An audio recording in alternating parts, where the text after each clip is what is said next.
Kamu jangan bercanda, Bram. Bercandanya tidak lucu. Rasanya ingin menangis mendengar kabar tersebut. Aku serius, Maila Yasni. Gak bercanda. Aku memang sudah punya niatan pengen jadi ayah sambungannya Raihan. Dia melengkungkan bibir. Bram, jangan bercanda. Sekarang ini bukan waktunya kamu bercandain aku. Aku gak suka. Mai, aku serius. Selama ini memang aku suka bercandain kamu tentang perasaan aku. Suka bercandain kalau aku mau menghalalkan kamu. Bercandain kalau aku naksir dan lain-lainnya. Sebenarnya semua itu serius, Mai. Hanya saja takut kamu menolak. Dan sekarang, setelah kamu menyelesaikan masa iddah kamu, aku ingin segera menghitbah kamu, Maila Yasni. Kamu mau ya? Tolong jangan tolak dan hancurkan hati aku, Mai. Cerocosnya panjang lebar, seolah mengabaikan keberadaan Gus Azmi yang duduk menatap cemburu di sisiku. Maaf Bram, aku gak bisa. Jawabku pelan, hampir tidak terdengar. Kenapa, Maila? Apa kamu sudah memiliki calon yang lain? Dia menatapku sekilas. Bram, aku... Iya, Mai. Kenapa? Katakan saja. Insya Allah aku tidak akan marah. Aku menelan saliva dengan susah payah, ingin menangis sekencangnya, tapi takut menyakiti perasaan Gus Azmi. Ya Allah, Bram, kenapa dulu kamu tidak jujur? Kenapa tidak mengatakan kalau kamu memang berniat menghitbah?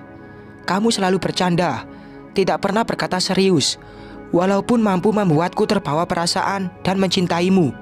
Sekarang, di saat cinta itu tersambut, justru aku sudah menjadi milik orang lain. Sakit, Bram. Rasa ini seperti 1000 panah yang menghujam di jantung. Mai, kok diem? Dia kembali bertanya. Maaf, Bram, aku tidak bisa. Aku sudah menikah dengan Gus Azmi. Sekuat tenaga menahan air mata yang sudah menggelayut di pelupuk. Meskipun ternyata aku gagal, air bah nan asin itu membanjiri pipi tanpa bisa aku tahan. Maila, kamu bercanda kan? Kamu mau ngeprank aku kan? Aku serius, Bram. Aku sudah menikah 2 hari yang lalu. Menunduk semakin dalam. Kamu jahat, Maila. Menikah tapi tidak memberi kabar kepadaku. Tidak mau mengundang orang yang selama ini menjaga kamu. Abraham tertawa ringan. Namun aku lihat 2 bulir kristal meluncur di pipi dan segera dihapus dengan punggung tangan. Kamu anggap apa aku ini, Maila? Kalau memang kamu tidak pernah menyukai aku, kenapa kamu tidak mengabari jika ingin menikah dengan Gus Azmi? Tidak berarti apa-apakah aku di mata kamu, Maila? Ya Allah, ternyata seperti ini rasanya mencintai tapi bertepuk sebelah tangan. Berharap bisa mendampingi, malah mendengar kabar kalau orang yang aku cintai sudah menikah. Ternyata selama ini aku hanya menjaga jodoh orang. Selamat ya, Gus. Jenengan menang. Dia menyodorkan kembali tangannya, menyalami Gus Azmi. Bagaimana aku bisa mengabari kamu, Bram? Nomor kamu tidak bisa dihubungi. Aku kirim WA berkali-kali, tapi selalu checklist 1. Kamu kemana saja selama ini, Bram? Aku itu nungguin kamu, nunggu kamu jemput. Bahkan aku selalu berharap kamu datang membawa pinangan, menjadikan aku istri kamu. Dan ternyata kamu malah menghilang. Sungutku meninggikan nada bicara. Ponsel aku hilang, Maila. Kamu bisa mengabari lewat Andita, Maila Yasni. Aku tidak menghubungi kamu, bukan berarti tidak peduli. Aku hanya ingin menjaga marwah kamu sebagai seorang perempuan. Kamu itu sedang menjalani masa iddah. Dan menurut hukum Islam, perempuan yang sedang menjalani masa iddah itu tidak boleh berbicara dengan laki-laki yang bukan mahramnya, kecuali jika urusannya darurat. Terangnya panjang lebar, menambah nyeri rasanya sanubari. Kenapa dulu kamu tidak jujur sama aku? Kalau kamu mempunyai perasaan sama seperti yang aku rasakan, Bram. Padahal kamu tahu, kalau semenjak kita dekat, aku mulai menyimpan rasa. Suaraku kian memelan. Karena kamu masih berstatus istri orang, aku hanya ingin menjaga etika, tidak mau disebut perebut istri orang. Sekali lagi aku minta maaf, Bram. Tapi demi Allah, Aku sangat mencintai kamu, pernah berharap ingin bersatu dengan kamu. Tapi sepertinya takdir berkata lain. Terima kasih karena selama ini kamu sudah menjaga aku juga Raihan. Aku minta maaf.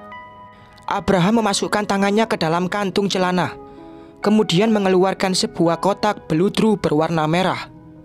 Ini, Mai, tadinya mau aku beli cincin ini untuk melamar kamu. Tetapi karena kamu sudah menikah dengan Gus Azmi, jadi cincin ini aku jadikan kado pernikahan kalian berdua. Menyodorkan sebuah cincin berlian yang menyembul di dalam kotak.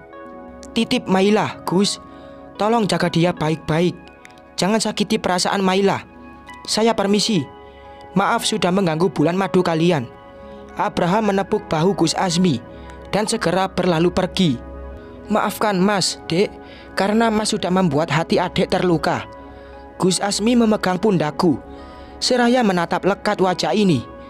Ya Allah, aku lupa kalau di tempat ini juga ada Gus Azmi yang harus aku jaga perasaannya. Jangan nangis, Dek. Mas tidak bisa melihat adik menangis seperti ini. Dia menghapus jejak air mataku. Kalau kamu memang mencintai Mas Bram, Mas rela kamu tinggalin. Kamu kejar Mas Bram dan satukan cinta kalian. Mas belum menyentuh kamu, Dek. Jadi, jika Mas menjatuhkan talak kepadamu, kamu tidak memiliki masa iddah. Kamu bisa langsung menikah dengan Mas Bram, seperti yang selama ini kamu impikan. Tinggalkan Mas saja, supaya kamu tidak merasa tersiksa hidup bersama Mas. Mas rela jika harus berpisah, asalkan bisa melihat orang yang Mas cintai bahagia. Karena ternyata memiliki tapi tidak dicintai itu lebih sakit daripada mencintai dalam diam. Ragamu memang milik Mas, Dek, tetapi tidak dengan hati kamu, ucap Gus Azmi pelan, namun begitu menyayat. Jenengan pikir aku piala bergilir, bisa dipindah ke sana ke sini semau hati. Jenengan itu ustadz, seorang ulama, panutan umat, tapi kok bisa-bisanya ingin menyerahkan istri jenengan ke orang lain. Sungutku. Terus maunya Dek Maila bagaimana? Mas tidak mau menyakiti perasaan adik. Pulang, aku capek. Ya sudah, ayo kita pulang. Pria bertubuh tegap itu merangkul pundakku, membimbingku masuk ke dalam mobil dan memasangkan sabuk pengaman. Entah terbuat dari apa hati laki-laki satu ini. Jika bukan Gus Azmi, mungkin sudah mencak-mencak mendengar istrinya dilamar di depannya. Bahkan kelepasan menyatakan cinta kepada laki-laki itu. Ya Allah, maafkan hambamu yang masih labil ini. Semoga saja Gus Azmi tidak marah kepadaku. Deru mesin kendaraan roda 4 membawa kami menjauh dari Tugu Poci. Tidak ada obrolan apapun di antara kami. Hanya bunyi suara klakson bersahutan yang terdengar. Kami saling diam dengan pikiran masing-masing. Sesekali aku menoleh menatap wajah suami yang sedang fokus mengemudi. Ya Tuhan, rasa bersalah kembali menelusup dalam hati. Melihat wajah pria alim itu memerah, bukan menahan marah, tapi menghalau air mata yang terlihat sudah menggelayut di pelubuk.